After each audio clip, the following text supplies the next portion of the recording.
just crying wow like a wow. मछली जल का রানী है জীবন जिसका পানি है।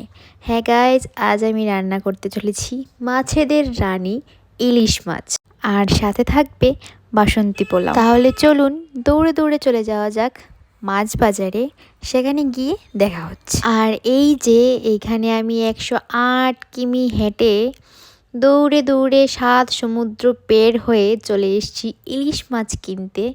দেখুন কি সুন্দর লাগছে না ইলিশ মাছগুলো, আমার তো দেখেই মনে হচ্ছে যে এক্ষুনি আমি খেয়ে। যাই হোক, এখানে আমি ইলিশটা পছন্দ করেছিলাম আর আঙ্কেল আমাকে কেটে দিচ্ছে। এটা হচ্ছে ইলিশ মাছ বা এটাকে হিলসা মাছও বলে। যেইভাবে মাছ জলেদের রানী হয় সেইভাবেই ঠিক মাছেদের রানী হচ্ছে ইলিশ মাছ।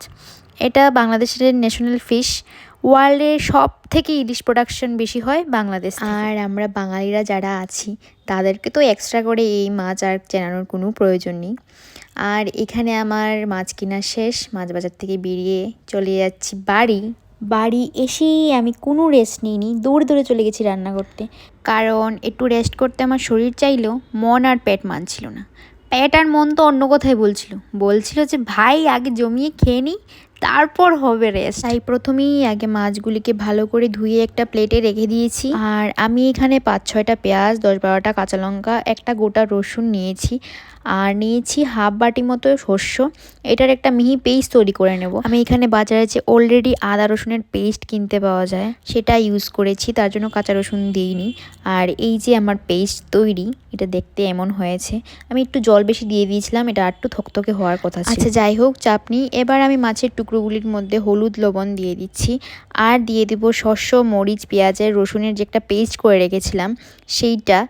আর আমি এখানে দিয়ে দিচ্ছি কাঁচা সর্ষের তেল, দিয়ে ভালো করে এটাকে আমি মেখে নেব যাতে মাছের গায়ে পুরো পেস্টটা ঠিক করে লাগে।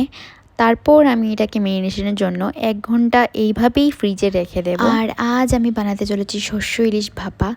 এই রেসিপিটা করার জন্য কলা পাতা বা টিফিন বক্স হলে খুব ভালো হয়, বাট সবচেয়ে বেশি ভালো হয় কলা পাতা হলে। বাট আমার কাছে কলা পাতা বা টিফিন বক্স কোনোটাই ছিল না, তার জন্য আমার কড়াইয়ে করতে হয়েছে, আলাদা একটা জোগাড় লাগাতে হয়েছে। আচ্ছা যাই হোক, এটাকে আমি এবার ম্যারিনেশনের জন্য রেখে দেব।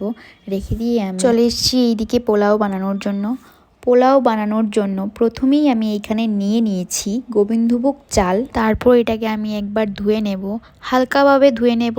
বেশি ধুয়ে নিলে গন্ধটা চলে যায়, তার জন্য আমি বেশি ধোবো না, হালকাভাবে এই যে ধুয়ে নিয়েছি। তারপর ভালো করে জল ঝরিয়ে একটা প্লেটে একটু শুকিয়ে নেব।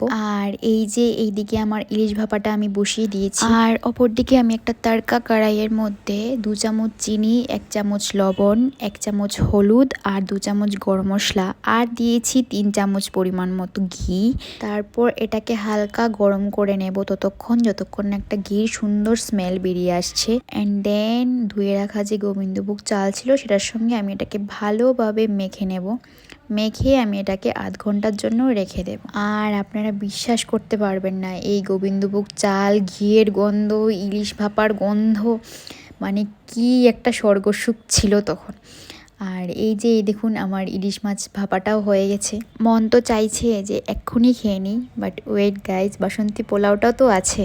তাহলে চলুন আর দেরি না করে বাসন্তী পোলাওটাও রেঁধে নেওয়া যাক। বাসন্তী পোলাওটা বানানোর জন্য প্রথমেই আমি এখানে ঘি দিয়ে দিচ্ছি, 2 চামচ ঘি দিয়েছি আমি। তারপর এটা হালকা গরম হয়ে আসলে এখানে দিয়ে দেব কিশমিশ, এলাচ, দারচিনি আর তেজপাতা দিয়ে একটু ভেজে নেব যতক্ষণ না অবধি ঘির একটা সুন্দর স্মেল বেরিয়ে আসছে। ঘির সুন্দর স্মেল বেরিয়ে আসলেই আমি ওইখানে যে ঘি দিয়ে মাখা হলুদ গরম মশলা দিয়ে মেখে একটা গোবিন্দভোগ চাল রেখেছিলাম সেইটা দিয়ে দিচ্ছি। দেখুন এটা হচ্ছে এখানে আপনাদের সবার নিমন্ত্রণ, আমাদের বাড়িতে এসে খেয়ে যাবেন রাত্রিবেলা। ভাতও পাবেন না, মাছ এখানে দেখো কি হয়েছে। এই যে এখানে হচ্ছে ইলিশ ভাপা, একটু তুলে দেখাও। এই যে ইলিশ ভাপা আছে এখানে। আপনাদের জন্য তরকারি আর মাছ দুটোর মধ্যে একটাও আমি রাখবো না, আপনারা এসে কাটাগুলি খেয়ে যাবেন। আপনাদের কড়াইগুলি হয়ে যাবেন। হ্যাঁ, আপনাদের সাদর আমন্ত্রণ আমাদের বাড়িতে। এটা করলে মানুষ আর খাইতে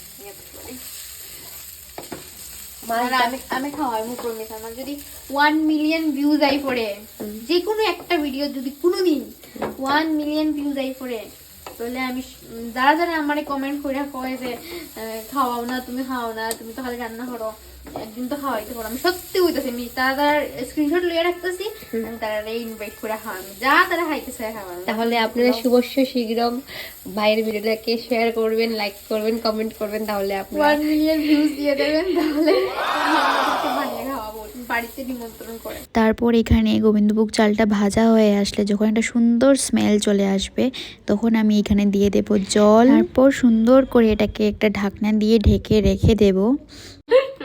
বেলানাটা হয়ে যাব। আগের দিন কি হইছে? তোর বিয়ার সময় বাইরে থেকে আড়িও আনতাম না, এটা কি তা হয়, রান্না করার মানুষ আনতাম না। তো বিয়ার শাড়ি পইরা পরে না না, আগের দিনে তো রান্না করে রাখি দিছি, আমরা ফ্রিজে ঢুকাই রাখি দিলাম, এরপরে আমরা জাল দিয়ে দিয়ে তো খাওয়া দিব। কুড়ে ফ্রিজ বাড়া করে নিবি, মানে আমার বিয়ার রান্না তোমরা হইতেছে আমি করে লিতাম বিয়ার শাড়িগুলি পইরা। না না, আগের দিন অধিবাসের দিন, মানুষ অধিবাস দিনে তো মানুষের সাজে সাজে খুঁজে রান্না করে দেয় অধিবাস দিয়ে আগে মানুষ অধিবাস দিবার তুই রান্না করবে হাফ প্যান্ট পইরা। ঠিক আছে, রান্না তেমনি গড়ো করিয়ে নি হাফ প্যান্ট পইরা। হ্যাঁ, পরে রান্না করবে তুমি, আর আমি তোমাকে ভিডিও বানিয়ে দেবো। নিজের বিয়ার নিজের রান্না বানাইয়া ভাইরাল হয়ে যাবে। ভাইরাল হইছে। এইখানে ওরা আমাকে নিয়ে একটু মজা করছিল, কেন কি বাসন্তী পোলাও আর ইলিশ মাছের ভাপার এত সুন্দর স্মেল বাড়িয়েছিল যে বাড়ির মালিকও দরজায় নক করে বলছে কি আজ কি রান্না হয়েছে, এত সুন্দর স্মেল বেরিয়েছিল। আর খেতে একবারে কি বলবো, মা ত্রিপুরেশ্বরীর কসম, এত ভালো হয়েছিল খেতে, এত টেস্টি হয়েছিল, জাস্ট আনবিলিভেবল। যাই হোক, এইবার খাবার পালা, এখানে প্লেট রেডি, আর এবার বসে যাব আমি খেতে। আপনাদের কাদের কাদের এই বাসন্তী পোলাও আর ইলিশ মাছের ভাপা খেতে খুব ভালো লাগে আমাকে নিশ্চয়ই কমেন্ট করে জানাবেন। বিশ্বাস করুন, এখন যে আমি ভয়েস ওভার দিচ্ছি, এখন যে আমি দেখছি খাওয়ানগুলো, আমার এখন আবার খেতে মন চাইছে। এত টেস্টি হয়েছিল, জাস্ট অসাধারণ। আমার জিভে আবার জল চলে এসছে এটাকে এখন দেখে, আবার খেতে ইচ্ছে হচ্ছে। হে ভগবান, কাশ প্রতিদিন এত ভালো ভালো খাবার খাওয়া যেত, কিন্তু কি করব বলুন, প্রতিদিন ক্লাস থাকে, পড়াশোনা করে ঘরের কাজকর্ম সব করে এত ভালো ভালো রান্না করার সময়ই পাই না। আর এইখানে আমি বসে গেছি খেতে, আর আমি ওদের থেকে রিভিউ নিচ্ছিলাম, ওদের মুখ থেকে রিভিউ দে। অনেক বেশি tasty, just awesome, just crying wow like a wow.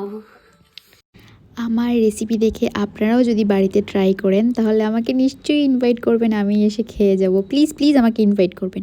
আর হ্যাঁ, আপনাদের যদি আমার ভিডিওটা ভালো লেগে থাকে তাহলে প্লিজ একটা শেয়ার করে দেবেন, একটা লাইক করে দেবেন।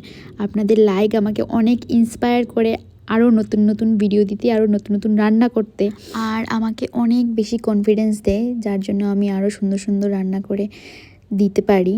আপনারা এইভাবেই আমাকে ভালোবাসবেন, এইভাবেই আমাকে লাইক করবেন, শেয়ার করবেন, আমার পাশে থাকবেন, তাহলে আরও সুন্দর আরও অনেক বেশি ভিডিও নিয়ে আসবো, অনেক রান্নার ব্লগ নিয়ে আসবো।